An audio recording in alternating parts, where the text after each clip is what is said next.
Tiada hasutan. Polis tak boleh sama dengan tentera. Tentera tak boleh dengar cakap polis. Kita mana boleh dengar cakap tentera. Ini semua tak patut kita dengar lah. Keselamatan negara ni tak boleh kompromi. Orang banyak tak tahu. Even anggota dalam Sembilan Komando tak tahu yang mereka tu dah ada ura-ura nak dibubarkan.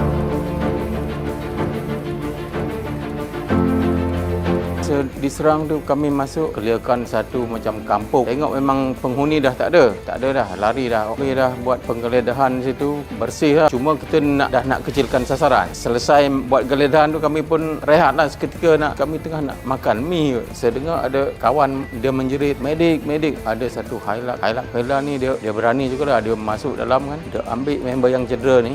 Dia bawa keluar daripada kawasan kejadian tu. Pasal kenderaan lain tak ada yang boleh masuk dalam kebun sawit. Yang kami yang lain ni teruskan tembak depan ni, dia ada pokok-pokok semak, lepas tu lalang pun tinggi-tinggi. Kalau orang kena menyuruh memang tak nampak lah, pasal kita dah tak nampak apa kan. Bravo dengan Charlie, diorang dah mula permulaan tercetusnya pertempuran. Bertembak.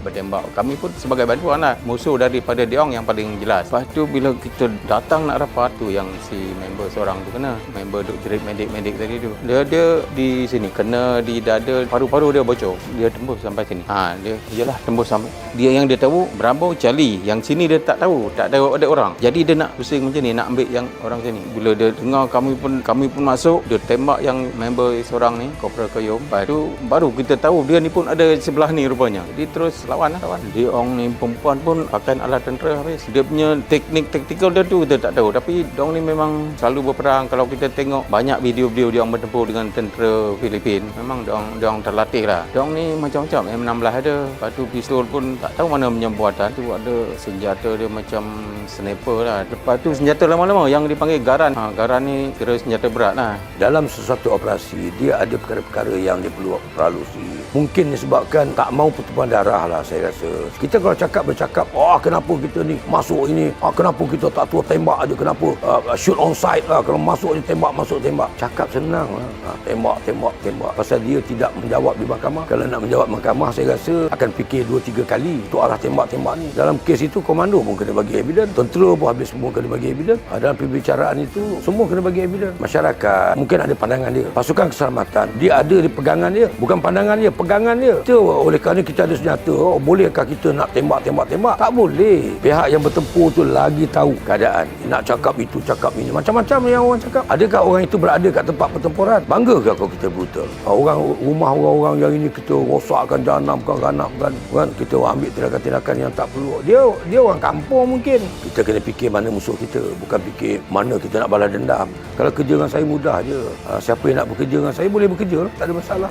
Bukan perkara mudah untuk koman tentera, koman APMM, Special Forces daripada pelbagai unit semua kat situ, Batch 69-nya. Batch 69 tak apalah, kenalan semua kenal. Apa cerita dengan GGK, apa cerita dengan Pascal, apa cerita dengan Pascal. Benda-benda ini yang menjadi satu cabaran. Jadi syukur alhamdulillah kami boleh duduk berbincang dan membuat operasi dengan baik. Lagi satu, kami semua ni banyak orang bujang. Kebetulan saya bolehlah memasak. Jadi masaklah. Kita panggillah bos-bos apa semua ni. Kita makan rumah saya lah. Makan, lepas tu coffee serve, kita bincang permasalahan kita. Bukan di bilik mesyuarat tetapi di rumah saya. Saya lebih percaya, lebih efektif perbincangan dibuat dekat meja minum, meja makan. Lebih berkesan daripada bincang dekat bilik mesyuarat. Pasal bilik mesyuarat selalunya bos saja bercakap. Dekat sini kalau tak betul dia akan cakap, tak boleh tu, tak boleh. Yang ni tak boleh tu. Payah kita ni. Kau mudahkanlah. Yang payah tu dia mudahkan. Jadi pada hari Isnin kita duduk hanya formaliti buat perintah gerakan untuk operasi. Semua dah siap dah. Kena adalah orang yang memahami kelemahan dan kekuatan satu-satu unit. Tiada hasutan. Polis tak boleh sama dengan tentera. Tentera tak boleh dengar cakap polis. Kita mana boleh dengar cakap tentera. Ini semua tak patut kita dengar lah. Keselamatan negara ni tak boleh kompromi. Kalau masa saya di Eskom, kita buat operasi bersepadu. Semua terlibat. Kalau kita nak gempur pasar katakan, sampai TMB pun kita panggil. Pasal dia orang boleh membantu. Boleh potong karen. Dia ambil tindakan lah peringkat dia. PBT. Dia boleh ambil tindakan undang-undang peraturan PBT. Tentera dia boleh membantu dengan kekuatan peralatan dia, dengan dia punya keanggotaan. Dia membantu untuk backup cover kepada orang-orang operasi. Dan dia juga boleh bertindak. Boleh juga melakukan tangkapan. Citizen arrest umpamanya. Apa masalah dia? Pada saya bolehlah. Benda ni boleh. Tak ada masalah lah. Tapi buanglah keegoan kita. Buang jauh-jauh keegoan kita lah. Ya, dan 9 Komando ditanya, what is the relevancy of Batch 69 after the insurgency? 2 kali. Dan saya tahu ini adalah petanda tak berapa bagus. Kemungkinan akan akan dibubarkan. Jadi pada saya ini sesuatu yang tidak bagus. Seperti kacang lupakan kulit. Kita telah berjuang daripada tahun 69. Ramai yang terkorban, ramai yang cedera, ramai musuh yang kita tawan, kita dapat tumpaskan dalam pertempuran-pertempuran, penjejakan. Tapi takkan habis begitu saja. Atas alasan apa nak dibubarkan? Adakah kita ni telah aman? Kalau betul dah telah aman, tak apa. Kalau dengan keadaan hutan kita yang sebegitu banyak lagi hutan, walaupun pembalakan berlaku, tapi banyak lagi hutan. Bila benda itu diajukan, saya 2012 tu saya pergi ke Mekah, dan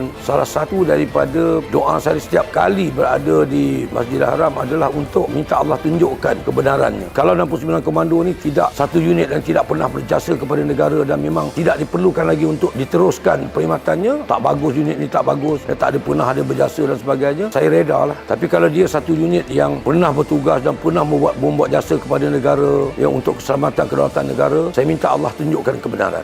Itu yang saya menangis tu depan Kaabah tu. Jarang orang tahu benda ni, orang tak tahu. Pedihnya hati seorang pegawai yang bertanggungjawab untuk jadi in charge kepada dua elite unit waktu itu, 69 Komando dan juga unit Jenahar. Orang banyak tak tahu. Even anggota 69 Komando tak tahu yang mereka tu dah ada ura-ura nak dibubarkan. Saya bisik dekat komander dia, kita kena bersedia untuk membagikan alasan-alasan yang mensabah tidak wajar dibubarkan. Dan berlakulah insiden pada Februari itu 2013. Seterusnya pertempuran yang ada dapat dilihat sendiri oleh IGP melalui drone, melalui apalah, macam mana tindakan-tindakan 69 Komando ni. Rentetan daripada itu membuka mata pihak-pihak yang berkenaan. Pengekalan sampai sekarang malahan ditambah baik dari sudut kelengkapan.